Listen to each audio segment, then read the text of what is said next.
Welcome and thank you for joining me for day 35 of Bible in a Year New International Version. Today we'll be going over Leviticus 24 and 25. Leviticus 24. The Lord said to Moses, "Command the Israelites to bring you clear oil of pressed olives for the light, so that the lamps may be kept burning continually. Outside the curtain of the testimony in the tent of meeting, Aaron is to tend the lamps before the Lord from evening till morning continually. This is to be a lasting ordinance for the generations to come. The lamps on the pure gold lampstand before the Lord must be tended continually. Take fine flour and bake 12 loaves of bread, using 2/10 of an ephah for each loaf. Set them in 2 rows, 6 in each row, on the table of pure gold before the Lord. Along each row put some pure incense as a memorial portion to represent the bread and to be an offering made to the Lord by fire. This bread is to be set out before the Lord regularly, Sabbath after Sabbath, on behalf of the Israelites as a lasting covenant. It belongs to Aaron and his sons, who are to eat it in a holy place, because it is a most holy part of their regular share of the offerings made to the Lord by fire." Now the son of an Israelite mother and an Egyptian father went out among the Israelites, and a fight broke out in the camp between him and an Israelite.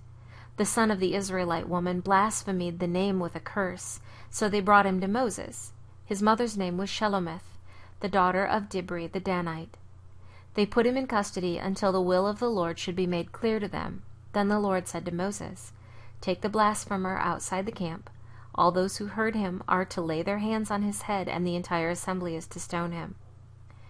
Say to the Israelites, if anyone curses his God, he will be held responsible. Anyone who blasphemes the name of the Lord must be put to death. The entire assembly must stone him, whether an alien or native born. When he blasphemes the name, he must be put to death. If anyone takes the life of a human being, he must be put to death. Anyone who takes the life of someone's animal must make restitution, life for life.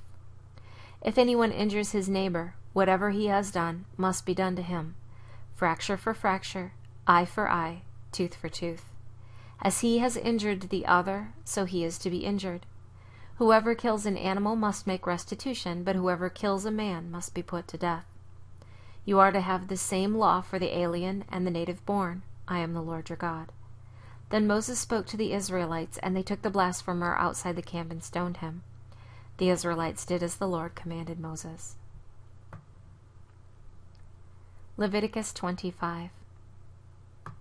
The Lord said to Moses on Mount Sinai, "Speak to the Israelites and say to them, when you enter the land I am going to give you, the land itself must observe a Sabbath to the Lord.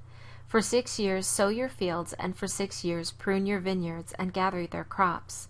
But in the 7th year the land is to have a Sabbath of rest, a Sabbath to the Lord. Do not sow your fields or prune your vineyards. Do not reap what grows of itself, or harvest the grapes of your untended vines. The land is to have a year of rest. Whatever the land yields during the Sabbath year will be food for you, for yourself, your manservant and maidservant, and the hired worker and temporary resident who live among you, as well as for your livestock and the wild animals in your land. Whatever the land produces may be eaten. Count off 7 Sabbaths of years, 7 times 7 years, so that the 7 Sabbaths of years amount to a period of 49 years. Then have the trumpet sounded everywhere. On the 10th day of the 7th month, on the Day of Atonement, sound the trumpet throughout your land. Consecrate the 50th year and proclaim liberty throughout the land to all its inhabitants. It shall be a jubilee for you. Each one of you is to return to his family property, and each to his own clan. The 50th year shall be a jubilee for you. Do not sow and do not reap what grows of itself, or harvest the untended vines. For it is a jubilee, and it is to be holy for you. Eat only what is taken directly from the fields. In this year of jubilee everyone is to return to his own property. If you sell land to one of your countrymen, or buy any from him, do not take advantage of each other. You are to buy from your countryman on the basis of the numbers of years since the jubilee, and he is to sell to you on the basis of the number of years left for harvesting crops.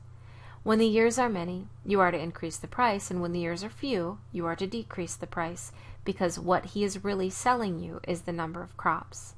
Do not take advantage of each other, but fear your God. I am the Lord your God.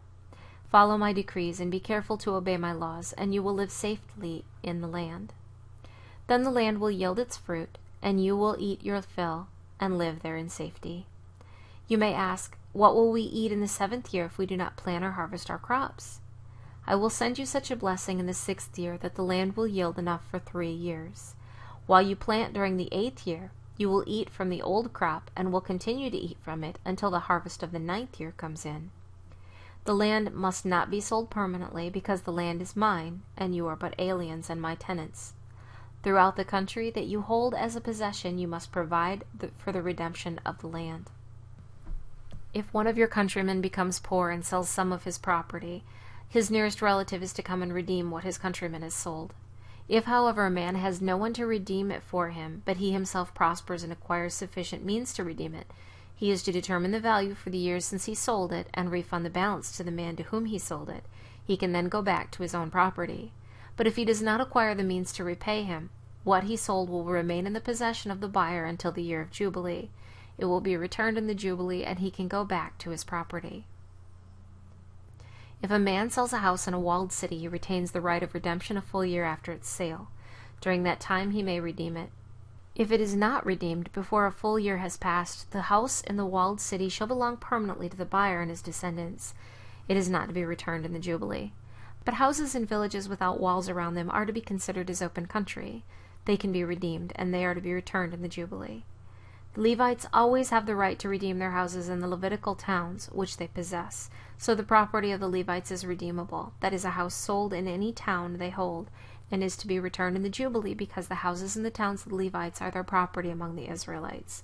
But the pasture land belonging to their towns must not be sold. It is their permanent possession. If one of your countrymen becomes poor and is unable to support himself among you, help him as you would an alien or a temporary resident, so he can continue to live among you. Do not take interest of any kind from him, but fear your God, so that your countrymen may continue to live among you. You must not lend him money at interest or sell him food at a profit. I am the Lord your God, who brought you out of Egypt to give you the land of Canaan and to be your God. If one of your countrymen becomes poor among you and sells himself to you, do not make him work as a slave. He is to be treated as a hired worker or a temporary resident among you. He is to work for you until the year of Jubilee. Then he and his children are to be released, and he will go back to his own clan and to the property of his forefathers. Because the Israelites are my servants, whom I brought out of Egypt, they must not be sold as slaves. Do not rule over them ruthlessly, but fear your God. Your male and female slaves are to come from the nations around you. From them you may buy slaves. You may also buy some of the temporary residents living among you, and members of their clans born in your country, and they will become your property. You can will them to your children as inherited property, and can make them as slaves for life, but you must not rule over your fellow Israelites ruthlessly. If an alien or temporary resident among you becomes rich, and one of your countrymen becomes poor and sells himself to the alien living among you, or to a member of the alien's clan, he retains the right of redemption after he has sold himself. One of his relatives may redeem him. An uncle or a cousin or any blood relative in his clan may redeem him. Or if he prospers, he may redeem himself. He and his buyer are to count the time from the year he sold himself up to the year of Jubilee. The price for his release is to be based on the rate paid to a hired man for that number of years. If many years remain, he must pay for his redemption a larger share of the price paid to him. If only a few years remain until the year of Jubilee, he is to compute that and pay for his redemption accordingly. He is to be treated as a man hired from year to year. You must see to it that his owner does not rule over him ruthlessly. Even if he is not redeemed in any of these ways, he and his children are to be released in the year of Jubilee. For the Israelites belong to me as servants. They are my servants, whom I brought out of Egypt. I am the Lord your God. Thank you for joining me for Day 35 of Bible in a Year New International Version. I look forward to seeing you tomorrow for Day 36.